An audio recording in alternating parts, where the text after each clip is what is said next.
முழு இதயத்தோடு உம்மை துதிப்பேன் உன்னதமானவரே.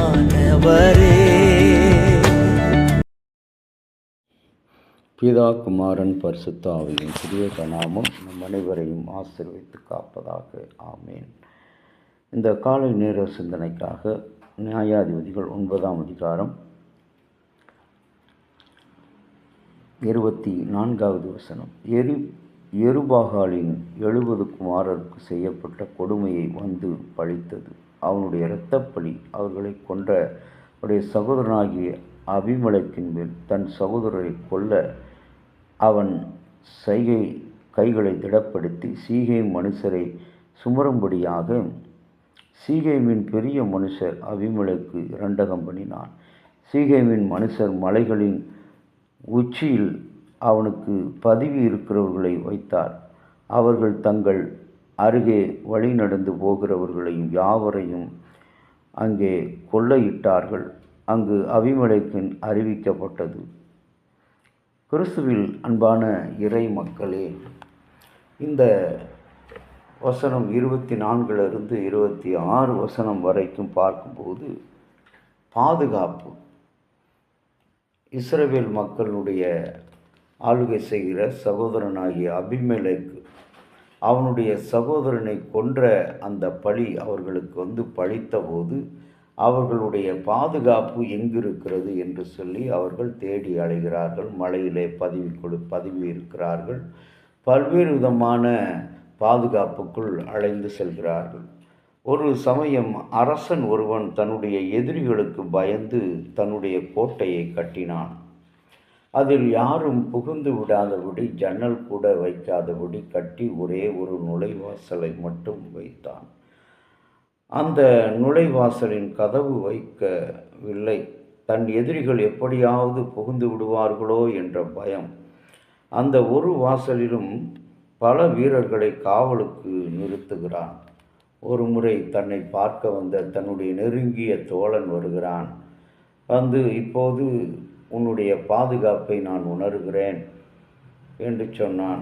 உண்மையை உறக்க சொல்லும் பழக்கம் அந்த உயிர் தோழனுக்கு இருக்கிறது. ஆனால் இன்று உலகத்தில் உடன் இருப்பவர்களே தலைவனுக்கு உண்மையை உறக்கச் சொல்லுகிறவர்கள், நீதியை நியாயமாய் பேசக்கூடியவர்கள் உடன் இருக்கிற நண்பர்களாக இருக்கவே இல்லை. இன்றைக்கு நம்முடைய வாழ்க்கையில் பார்க்கின்ற நம்முடைய ஊழியக்காரர்களாக இருக்கட்டும், எந்த திருச்சபை பொறுப்பாளர்களாக இருக்கட்டும், அரசியல் தளத்தில் இருக்கட்டும், அதிகார தளத்தில் இருக்கட்டும், அவர்கள் உண்மையை உறக்கச் சொல்லுகிற குணம் மிக மிக குறைவு. பட்டும் படாமல் தொட்டும் தொடாமல் அவர்கள் செய்கிற தீய செயலுக்கு மேலும் எண்ணெயை ஊற்றி பற்ற வைத்து தீயெறிகிற விளக்காக அதை எரிய வைக்கின்ற நண்பர்களைத்தான் நாம் இன்றைக்கு பார்க்கிறோம். ஆனால் இந்த உயிர் தோழன் அந்த அரசனிடத்தில் எவ்வளவு நெருங்கிய தோழனாக இருந்தால் நீ செய்வது தவறு என்று சொல்லி அங்கே ஆணித்தரமாக எடுத்து சொல்கிறான். நண்பா, உன் எதிரிகள் இந்த கோட்டையில் இருக்கின்ற ஒரே வாசல் வழியாக கூட வருவதற்கு வாய்ப்பு இருக்கிறது. ஆகவே நீ என்ன செய், இந்த வாசலையும் நீ அடைத்து விடலாம் என்று சொன்ன உடனே அந்த அரசன் மீண்டுமாக அந்த ஒரு வாசலையும் அடைத்து விட்டான். இப்பொழுது அரண்மனையாக இருந்த, கோட்டையாக இருந்த அந்த இடம் கல்லறையாக மாறி போய்விட்டது. கல்லறைதான் எந்த புறமும் நுழைவாசல் இல்லாதபடி அங்கு அடைக்கப்பட்டிருக்கும். இன்றைக்கு அதிர்ச்சியடைந்த அந்த அரசன் என்ன செய்கின்றான்? இந்த கட்டடத்தை, அந்த பாதையை அடைத்து விட்டு, நண்பா, இப்பொழுது மட்டும் உன் கோட்டை எப்படி இருக்கிறது என்று பதில் தந்தார். நான் எந்த அளவுக்கு பாதுகாப்பு கவசங்களை தேடுகிறோமோ, எந்த அளவுக்கு நாம் பயந்து இப்படி இருக்குமோ அப்படி இருக்குமோ என்று அஞ்சுகிறோமோ, அந்த அளவுக்கு நம்முடைய செயல்களும் நம்முடைய காரியங்களும் தோல்வியை தழுவும் என்பதிலே பயமில்லை.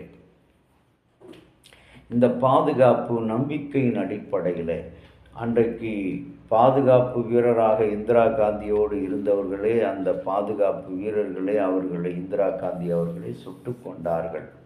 இன்றைக்கு கர்த்தருடைய பிள்ளையாக வாழுகின்ற அருமையான சகோதரனே, சகோதரியே, நீ நினைக்கலாம், பாதுகாப்பு அதிகமாக தேடும் பொழுது எவ்வளவு கவசங்களை நீ வைத்து கொண்டாலும், எவ்வளவு செக்யூரிட்டியை கண்ட்ரோலாக வைத்து கொண்டாலும், எவ்வளவு உன்னுடைய பணத்தை, செல்வத்தை நீ பாதுகாப்பாக வைத்து கொண்டாலும், அந்த பாதுகாப்பு தேவ சித்தம் இல்லாமல், தேவனுடைய திட்டம் இல்லாமல் அது பாதுகாக்கப்பட முடியாது.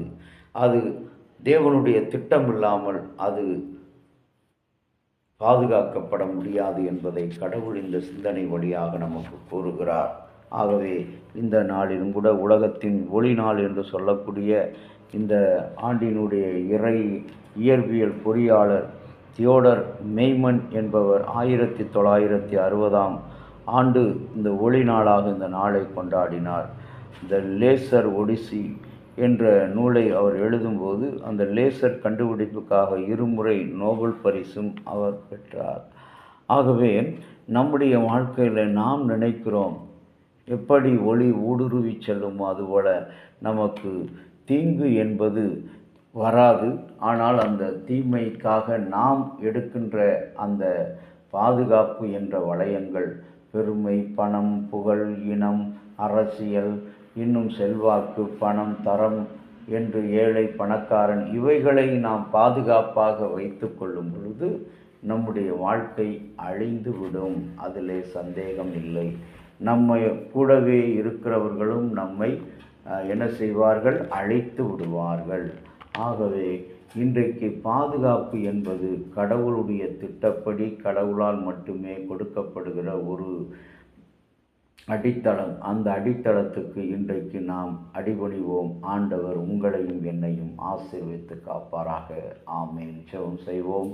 இரக்கமுள்ள ஆண்டவரே, பாதுகாப்பை கொடுக்கிறவரே, எங்களுக்கு பாதுகாப்பின் வழியாக வாழ்வை எங்களுக்கு செழிக்கச் செய்கிறவரே, இந்த நாளிலும் நாங்கள் அதிக பாதுகாப்பை தேட